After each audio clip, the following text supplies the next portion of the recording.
Nation committee की बैठक की और दावा किया कि सीट शेयरिंग का फॉर्मूला निकाल लिया गया है। पर बैठक खत्म हुए 24 घंटे भी नहीं हुए थे कि फिर से वही दावेदारी वाली मारामारी शुरू हो गई।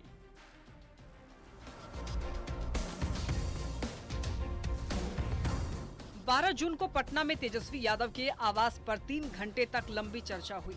महागठबंधन की चुनावी रणनीति पर मंथन हुआ, कई फैसले लिए गए। तय किया गया कि सिर्फ नंबर बताने से सीटें नहीं मिलेंगी, बल्कि सभी दलों को सीटों की लिखित जानकारी तेजस्वी यादव को देनी होगी। किसे कितनी सीट मिलेगी, इस पर अंतिम फैसला कोऑर्डिनेशन कमेटी के अध्यक्ष यानी तेजस्वी यादव से चर्चा के बाद ही होगा। गुरुवार शाम को हुई बैठक के बाद आरजेडी ने राहत की सांस तो ली, पर अगले दिन सूरज निकलने के साथ ही वही पुरानी कहानी शुरू हो गई। वीआईपी फिर से 60 सीट का राग अलापने लगी। और वीआईपी पार्टी को कम से कम हम लोग को 60 सीट में चुनाव लड़ना चाहिए। ये हमारा कार्यकारिणी के जो सदस्य है उन्होंने सुझाव दिया, आदरणीय नेता सन ऑफ मला मुकेश सैनी। तो हम लोग तो अपनी मांग रखेंगे, और कौन नहीं चाहता है भाई, हम नहीं चाहेंगे कि हमारा ज्यादा से ज्यादा विधायक हो। तो कांग्रेस भी अपनी तैयारी 70+ सीटों पर करने की बात कह रही है। देखिए, पब्लिक डोमेन में कौन क्या बोल रहा है नहीं बोल रहा है वो मायने नहीं रखते हैं। कांग्रेस पार्टी बहुत गंभीरता से अपनी सारी सीटों पे 70 सीटों पे तैयारी कर रही है, कर चुकी भी है। कुछ सीटें ऐसे भी हैं जो नए सीटें हैं जिस पे चर्चा हो रही है। इधर जेएमएम की नाराजगी इस बात को लेकर है कि उन्हें बैठक में नहीं बुलाया गया। साथ ही 12 सीटों पर दावा भी बरकरार है। देश का सर्वाधिक लोकप्रिय नेता हमारा है।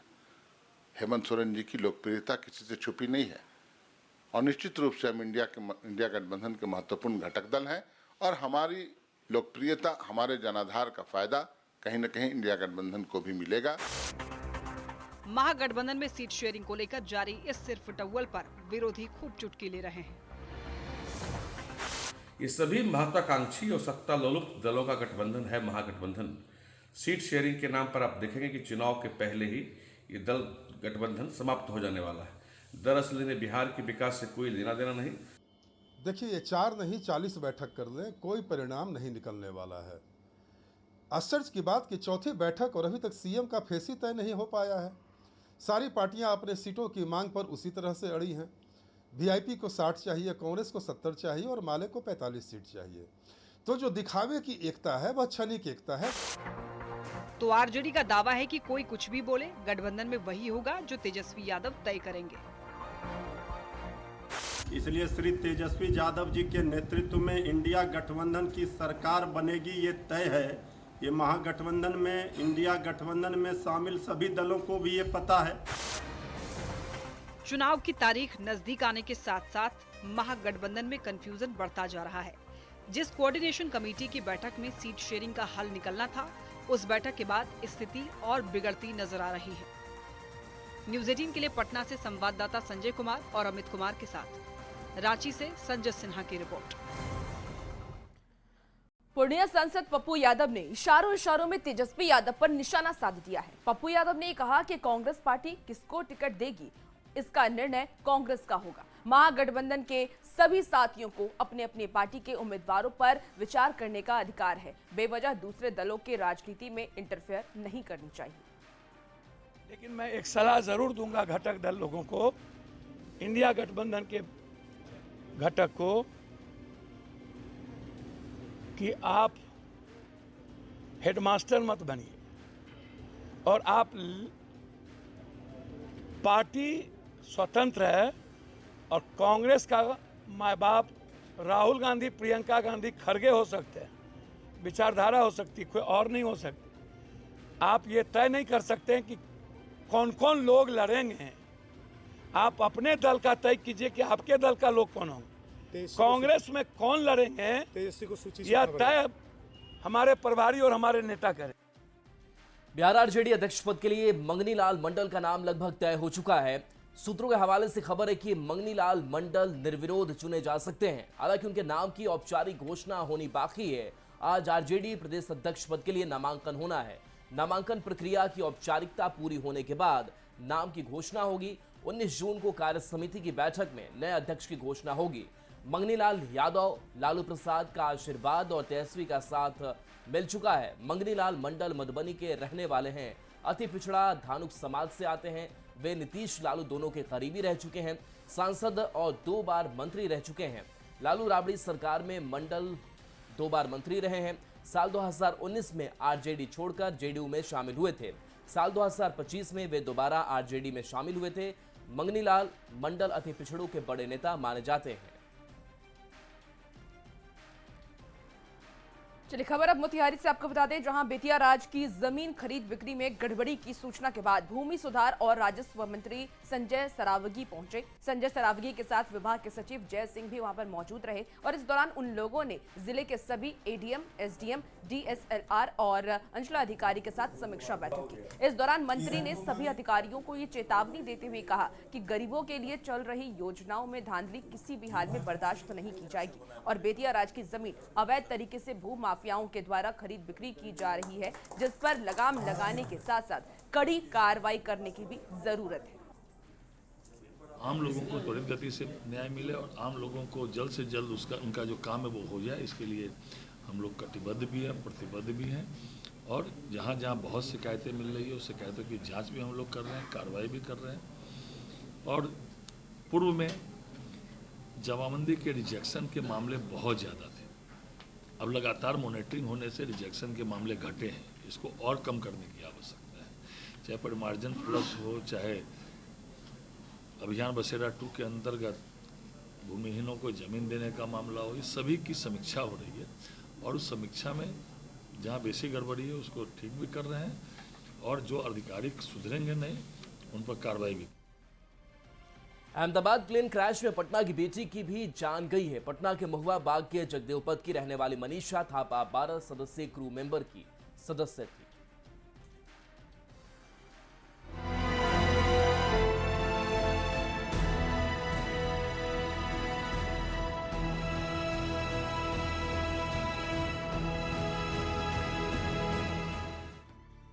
बारह जून को अहमदाबाद से लंदन जा रही एयर इंडिया की फ्लाइट AI-171 के क्रैश होते ही कई सपने बिखर गए। किसी ने बेटा खोया तो किसी ने पति, किसी की बेटी काल के गाल में समा गई थी तो किसी का पूरा परिवार ही उजड़ गया।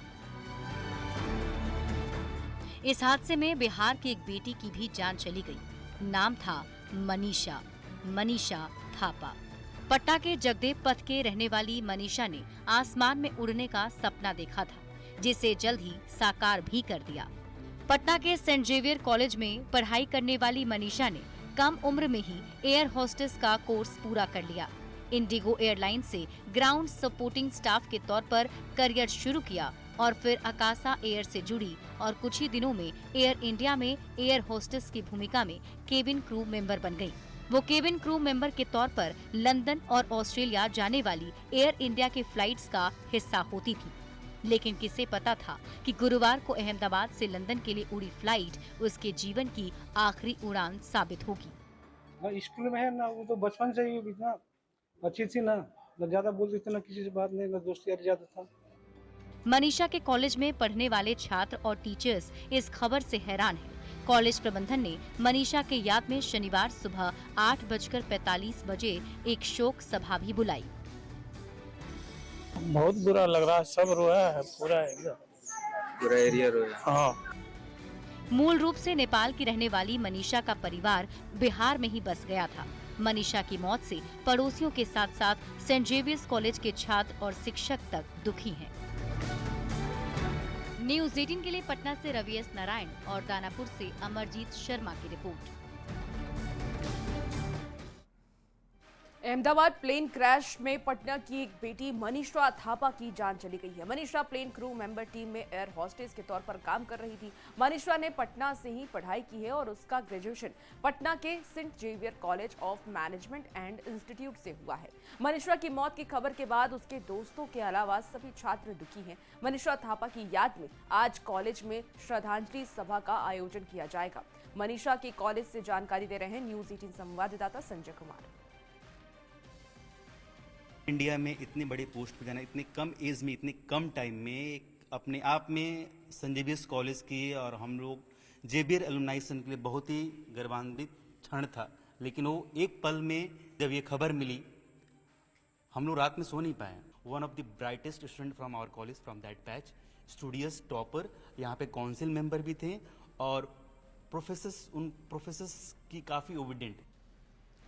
दानापुर से बड़ी खबर है, जहां पुलिस और कुख्यात अपराधी के बीच मुठभेड़ हुई। मामला श्रीघाट का है। 25,000 रुपए के इनामी कुख्यात अपराधी और टॉप 10 सूची में शामिल विवेक कुमार ने गिरफ्तारी के लिए की गई पुलिस पर अंधाधुंध फायरिंग कर दी। पुलिस ने भी जवाबी कार्रवाई की। फायरिंग हुई। इस दौरान एक गोली विवेक कुमार के पैर में लगी। पुलिस ने घटना स्थल से एक देसी पिस्टल और कई कारतूस के खोखे भी बरामद किए हैं। तो दानापुर से इस वक्त की बड़ी खबर, जहां देखिए कैसे ये चहलकदमी पुलिस की दिखाई दी। अपराधी ने गोली चलाई, जिसके बाद से पुलिस और अपराधी के बीच जब मुठभेड़ हुई तो पुलिस ने भी जवाबी फायरिंग की। भागने के दौरान अपराधी ने फायरिंग की थी, उसके बाद से पुलिस ने भी गोली चलाई। इस रिकवरी के क्रम में अभियुक्त के द्वारा जो हथियार, जो पुलिस टीम थी पूरी यहाँ पर तलाश कर रही थी और उसी क्रम में अभियुक्त के द्वारा हथियार से जिससे उसने सुबह फायरिंग की थी, उससे पुलिस बल पर फायरिंग किया और आत्मरक्षार्थ बहुत संयमित तरीके से जो पुलिस के पदाधिकारी थे, जवान थे, उन्होंने रिटर्न फायरिंग की, जिससे अभियुक्त के पैर में गोली लगी है। तत्काल उसे इलाज के लिए भेज दिया गया और वहां से रेफर कर दिया गया उनको पीएमसीएच के लिए। इसमें अलग से कांड दर्ज करके अग्रिम अनुसंधान किया जा रहा है। अमरजीत हमारे साथ न्यूज 18 संवाददाता जुड़ गए हैं। अमरजीत, पटना पुलिस अपराधियों को उन्हीं की भाषा में जवाब दे रही है। मुठभेड़ को लेकर अपडेट क्या अभी आपके पास? जी देखिए, अभी इलाज पीएमसीएच में अपराधियों का चल रहा है, लेकिन बात की जाए अगर मुठभेड़ की, तो मुठभेड़ एक तरह से जो है देखा जाए तो इस एक हफ्ते में लगभग 3 मुठभेड़ इस तरह से अपराधियों के साथ हुए हैं। जिस अपराधी ने जो है घटना को अंजाम दिया है, हत्या की घटना को अंजाम दिया है, उसे जो है उसे पुलिस, उसके साथ पुलिस की मुठभेड़ हुई है और उसमें पैर में ही गोली लगती है। तो ये एक सवाल भी है पुलिस पर, क्योंकि जो है अगर पाटलिपुत्रा में जो हत्या हुई, उस अपराधी को भी जो है बिहटा में गोली मारी गई, पैर में मुठभेड़ हुआ वो पुलिस के साथ। दानापुर की बात की जाए तो ये विवेक के साथ भी यही घटना हुई कि उसे भी जो है रिकवरी के दौरान जो है हथियार से फायरिंग करने की बात कही गई और उसके बाद उस पर भी गोली जो है पुलिस का चला और पैर में ही गोली लगा। इसी तरह से मनेर में भी जो है दानापुर के एक हत्या के मामले में सोनू नाम के अपराधी को जो है मनेर में भी जो है गोली मारी गई थी पैर में। तो ये एक बात की जाए तो एक पुलिस का ट्रेंड बन चुका है कि इस तरह का मुठभेड़ होता है और उसमें पुलिस अपराधियों को गोली मारती है। तो इसमें गोली जो लगती है पैर में ही लगती है। तो ये कहा जाए तो इस दिनों अगर जो भी अपराधी हैं वो सतर्क रहने की बात कही जा रही है। इस से मैसेज दिया जा रहा है कि अपराधी अगर कोई घटना करेंगे तो उसका जवाब सीधी तरह से पुलिस देगी और वो मुठभेड़ के रूप में होगी। जी चलिए, शुक्रिया अमरजीत इस अपडेट के लिए आपका। और इसी बीच बड़ी खबर मुजफ्फरपुर से सामने आ रही है, जहां पुलिस और अपराधी के बीच में मुठभेड़ हुई है। आपको बता दें कि सरैया थाना के रेवा में कुख्यात अपराधी राहुल कुमार उर्फ राइडर और पुलिस के बीच मुठभेड़ हुई है, जिसमें अपराधी राइडर के पैर में गोली लगी है। फिलहाल उसे एसकेएमसीएच में इलाज के लिए भर्ती कराया गया है। दरअसल आपको बता दें कि सरैया थाने के मुंगौली के रहने वाले कुख्यात अपराधी राहुल कुमार उर्फ राइडर बीते कई महीनों से फरार चल रहा था। पुलिस ने उसे हिरासत में लिया, फिर उसके निशानदेही पर उसके अन्य साथी को गिरफ्तारी के लिए ले जा रही थी पुलिस। तभी उसने पुलिस का पिस्टल छीनकर भागने लगा, जिसके बाद पुलिस ने जवाबी कार्रवाई करते हुए उसके पैर में गोली मारी। अपराधी राहुल कुमार कई लूटकांड का आरोपी है। ये सरैया थाना अंतर्गत एक मुगौली गांव का लड़का जो कि राहुल कुमार नाम है, राहुल कुमार उर्फ राइडर, जो कि पूर्व से एक जयपुर में आइसक्रीम वाले पर गोली चली थी, उसमें ये वांछित था।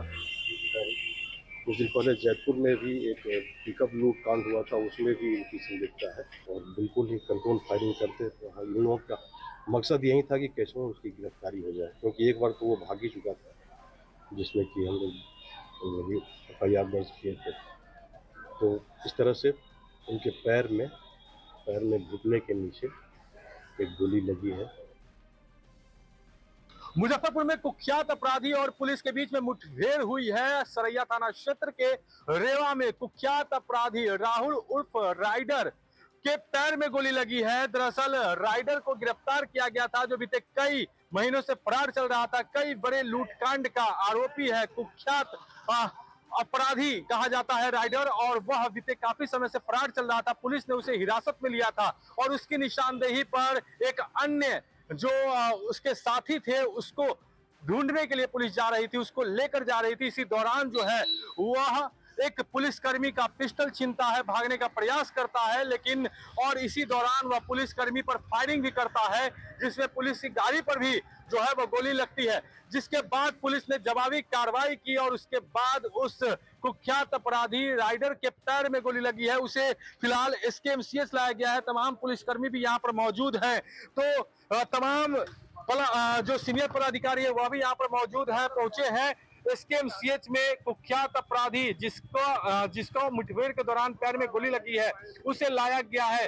राइडर राहुल कुमार उर्फ राइडर, जिस पर कई लूटकांड के आरोप है, कई संगीन जो है वह मामले उसके खिलाफ दर्ज है। उसी मामले में वह फरार चल रहा था। पुलिस की कई महीनों से उसकी पड़ताल थी और आज ही उसे हिरासत में लिया गया था। उसके एक अन्य साथी को भी ढूंढा जा रहा था उसकी निशानदेही पर ही, और इसी दौरान जब उसे लेकर जाया जाने लगा तभी वह बहाना से उतरा और उसके बाद पुलिस का पिस्टल छीन लिया और भागने की कोशिश करने लगा। और इस दौरान वह पुलिस पर भी गोलीबारी उसने की, जिसके बाद पुलिस ने जवाबी कार्रवाई की है। उसके पैर में गोली लगी है। फिलहाल उसकी स्थिति जो है वह सामान्य है, पैर में गोली है और SKMCH में उसका इलाज चल रहा है। पुलिस के अभिरक्षा में उसका इलाज चल रहा है और डॉक्टर्स जो हैं वो इसका इलाज कर रहे हैं। मुजफ्फरपुर से न्यूज़ 18 के लिए प्रियांक सौरभ। खबर मोतिहारी से, जहां के रिटायर्ड कृषि विभाग के अधिकारी को डिजिटल अरेस्ट करके 56,80,000 रुपए की ठगी की गई। रिटायर्ड कृषि विभाग के अधिकारी दिलीप और उनकी पत्नी गीता को कटिहार के साइबर ठग आकाश ने लगभग 7 दिनों तक घर में डिजिटल अरेस्ट रखा और नरेश गोयल से भय दिखाकर ठगी की। पुलिस ने मामले की जांच करते हुए आरोपी आकाश को गिरफ्तार किया। गिरफ्तार आकाश पर पहले से 8 राज्यों में 21 शिकायत दर्ज है। मुख्यतः डिजिटल अरेस्ट से संबंधित थी, जिसमें कृषि विभाग से सेवानिवृत्त दिलीप कुमार एवं उनकी पत्नी गीता अग्रवाल को लगभग 1 सप्ताह तक डिजिटल अरेस्ट कर अभियुक्तों ने 56,80,000 रुपये उनके अकाउंट से साइबर ठगी की थी बंधन बैंक का, जिसमें 2 लाख रुपया गया है और जो कि इसी राज्य में के कटिहार जिले में, बिहार राज्य के कटिहार जिले के खाता धारक आकाश मुखर्जी उनके अकाउंट में गया है। और दिनांक 12/6/2025 को रात्रि में इनको गिरफ्तार किया गया है एवं अग्रतर कार्रवाई की जा रही है। और इसी बीच बड़ी खबर दरभंगा से भी सामने आ रही है, जहां कारोबारी से 5 लाख की लूट हुई है। चाय पत्ती व्यापारी जयशंकर सेठ के साथ लूटपाट की गई है। मोटरसाइकिल सवार अपराधियों ने लूट की घटना को अंजाम दिया। 5 लाख से भरा बैग लूटा गया है। आपको बता दें कि बहेड़ा थाना क्षेत्र में इस वारदात को अंजाम दिया गया। धरौरा और नायर बांध के बीच ईंट भट्टा के पास ये वारदात हुई है। दरभंगा से आपको ये बड़ी खबर बता रहे हैं। चाय पत्ती व्यवसायी जयशंकर सेठ के साथ लूटपाट की घटना को अंजाम दिया गया। मोटरसाइकिल सवार अपराधी ने इस लूटपाट की घटना को अंजाम दिया। खबर समस्तीपुर से है, जहां ज्वेलरी शॉप में हुई लूटकांड में शामिल 2 अपराधियों को पुलिस ने गिरफ्तार कर लिया है। पुलिस ने अभिषेक राय उर्फ बच्चा राय और विशाल कुमार उर्फ गोविंदा को गिरफ्तार किया है। दोनों आरोपी सारण के रहने वाले हैं। दोनों को लूट के आभूषण के साथ गिरफ्तार किया गया है। बीते 28 फरवरी को मुफस्सिल थाना इलाके में ज्वेलरी शॉप में कर्मचारी और ग्राहकों को बंधक बनाकर लूट की वारदात को अंजाम दिया गया था। 15 अपराधियों ने लूट की वारदात को अंजाम दिया था, जिसमें एक आरोपी की मौत हो चुकी है, जबकि 3 आरोपी फरार चल रहे थे। अब पुलिस ने 2 आरोपियों को गिरफ्तार कर लिया है। पुलिस लूटकांड के बचे एक आरोपी राजा शाह की गिरफ्तारी को लेकर छापेमारी कर रही है। ये दोनों अपराधकर्मी पूर्व में भी आरोपित रहे हैं लूट और डकैती कांड में, और इनकी पहचान भी CCTV से हुई थी कि ये दोनों का फोटो जो मिलान किया गया था। तो ये बहुत बड़ी उपलब्धि या सराहनीय काम है। अब मात्र इस कांड में एक अभियुक्त बढ़ गया है।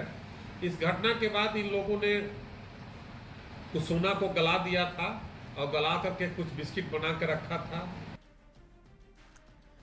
खबर पूर्णिया से है, जहां के मुफस्सिल थाना के मंझौली में पुलिस पर हमला मामले पर पुलिस ने 12 लोगों को गिरफ्तार किया है। आपको बता दें कि 11 जून को 112 नंबर की पुलिस जीप और ट्रैक्टर की टक्कर हो गई थी, जिसमें कि ट्रैक्टर ड्राइवर के साथ पुलिसकर्मी भी घायल हो गया था। इस दौरान 100 से ज्यादा लोगों की उग्र भीड़ ने पुलिस पर हमला कर दिया, जिसमें एक एसआई और होमगार्ड जवान घायल हो गया था। आक्रोशित लोगों ने पुलिस जीप को ईंट पत्थर से तोड़ दिया और गाड़ी में आग लगाने की कोशिश की थी। इस दौरान लोगों ने पुलिस का हथियार भी छीनने की कोशिश की और इस मामले में 18 नामजद और करीब 90 अज्ञात लोगों के खिलाफ मुफस्सिल थाने में एफआईआर दर्ज कराई गई थी। मामले में करीब 50 उपद्रवियों की पहचान की गई है, जिसमें से फिलहाल 12 लोगों को गिरफ्तार कर लिया गया है। जिसमें कुल 12 लोगों को न्यायिक हिरासत में भेजा जा रहा है और अन्य जो लोग ज्ञात हुए हैं उनके विरुद्ध आगे छापेमारी करके उनको गिरफ्तार किया जाएगा। इसमें कितने नामजद और कितने अज्ञात थे?